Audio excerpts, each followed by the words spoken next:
Working in the fishing industry these days no longer requires a boat. That's because fish farming, or aquaculture, as it's also known, is now the fastest growing segment of that industry.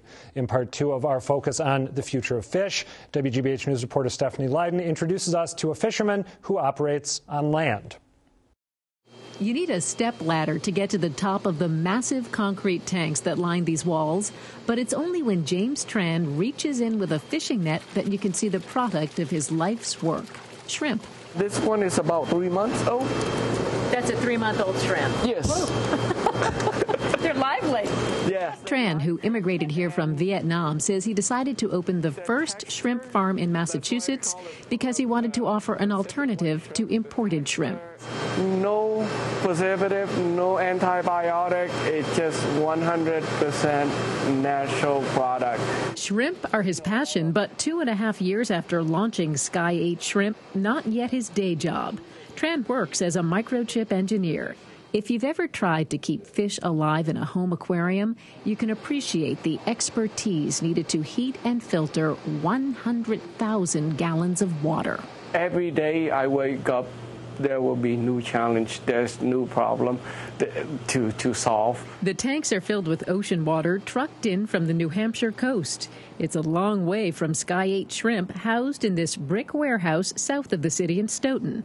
The way Tran sees it, if he can grow shrimp here, he can grow them anywhere. I need to control the process perfectly before I could scale this business into a next level.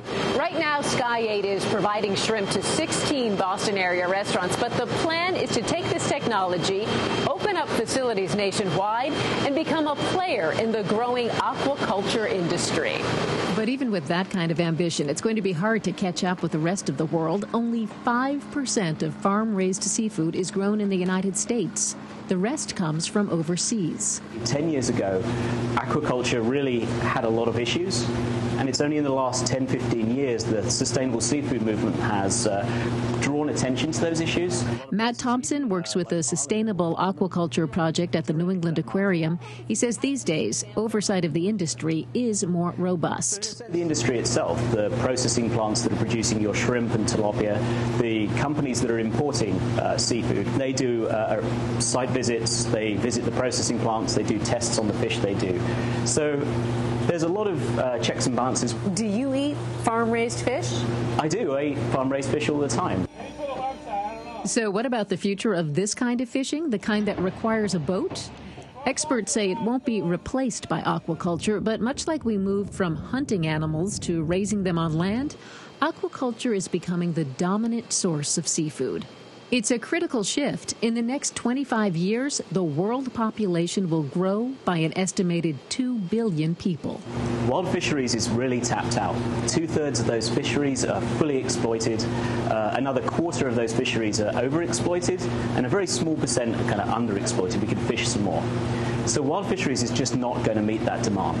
Which creates a big opportunity for this shrimp farm to grow. This is the future of fish. Fairly widespread agreement among the experts that aquaculture practices globally have gotten a lot better. There are, of course, still questions.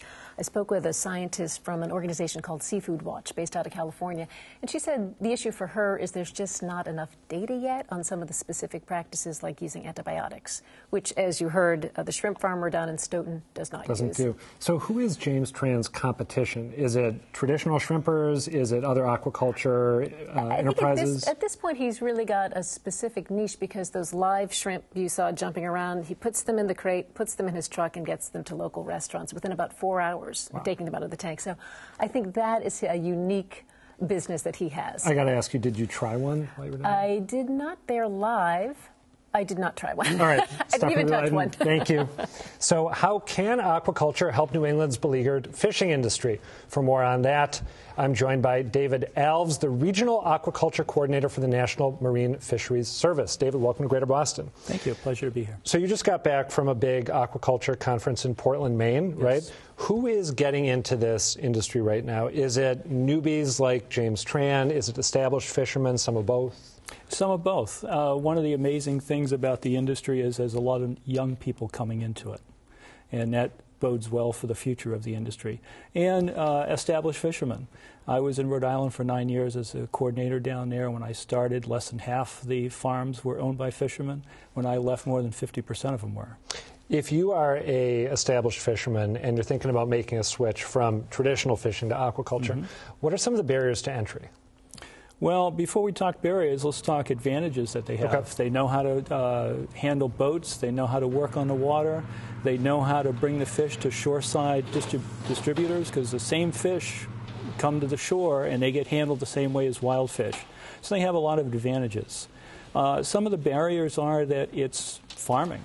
It's not, you don't get a paycheck at the end of the day. Sometimes you have to, depending on the species, you have to invest money and time over a couple of years before you get a payback.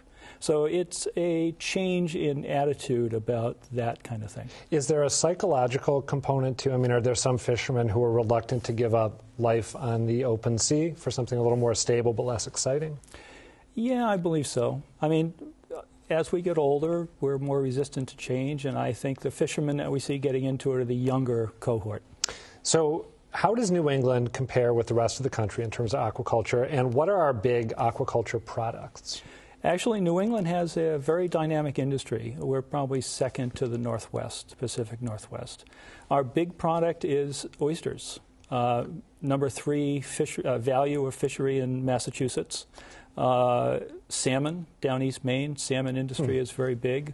Those are the big ones in the region. Is there something about oysters as a biological entity that makes them especially suitable to aquaculture, their ability to sort of filter out waste from their environment? Well, that's one of the things. Our Milford lab, NOAA Milford lab in Milford, Connecticut, sort of pioneered some of the culture technology. The thing is that oysters are high value. They grow relatively quickly. It's a low capital cost to get into it. I've known people that put themselves through college doing oyster farming and then grew the farm from there and are quite successful today. So the fish consumption, the cultured fish consumption here in the U.S. is overwhelmingly of fish that were raised on farms overseas. Why is that disparity, why is it so big? Is it 50% of fish consumed here was grown in a farm overseas? Well, more than 90% of our seafood is imported, and half of that's cultured. Okay. So maybe 45%. So why that imbalance? A number of reasons. Societal. We look at ocean as a playground and not as a place to produce food. As a country, we don't mind importing all our cars, all our oil, a large part of our food. All right. Last question for you, just briefly. What are some of the health concerns attached to aquaculture? Stephanie mentioned, improvements that have been made. What needed to be improved? Well, like any other human activity, we've gotten better at it as time goes on. Antibiotics was one that in the beginning, farmers used antibiotics willy-nilly, which is a bad thing for the environment. In the last 10 years, I believe it is the latest numbers, Maine, where all the salmon culture is in the Northeast, they haven't used antibiotics at all. Escapes. You have a salmon, wild salmon that are endangered, letting cultured salmon out that might interbreed with them. The ecosystem. Right. Yeah. In the last 10 years, up until last year, they haven't. 6 or 7 years, they haven't lost a salmon. All right. Last year, they lost 3 out of millions. So those are big concerns. Okay. David Alves, thank you. Got to leave it there. Okay. Thank you.